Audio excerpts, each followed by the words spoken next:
রহস্যজনক কারণে নিভে যাচ্ছে নরকের দরজার আগুন।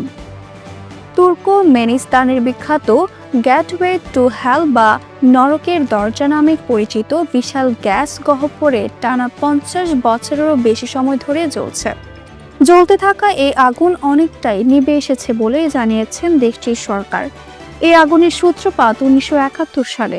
তৎকালীন সোভিয়েত বিজ্ঞানীরা তুর্কমেনিস্তানের কারাকোম মরুভূমিতে মিথেন গ্যাস নির্গমন পরীক্ষা চালাতে গিয়ে দুর্ঘটনাবশত একটি গ্যাস ক্ষেত্রে ড্রিল করে ফেলেন।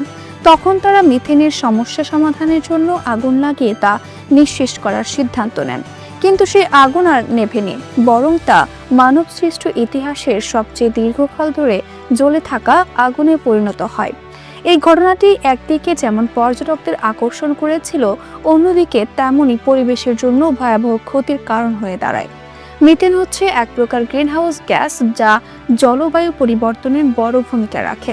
সম্প্রতি তুর্কমেনিস্তানের সরকার ঘোষণা দিয়েছে তারা এই বিশাল অগ্নিকাণ্ড থামাতে প্রয়োজনীয় সবকিছু করবে, আর সেই লক্ষ্যে নেওয়া উদ্যোগ উল্লেখযোগ্য অগ্রগতি হয়েছে। তবে এই আগুন নিভে যাওয়াকে অনেকেই রহস্যজনক বলেই মনে করছেন। তাদের ভাষ্যমতে আগুনের তীব্রতা 3 ভাগের 1 ভাগেই নেমে এসেছে।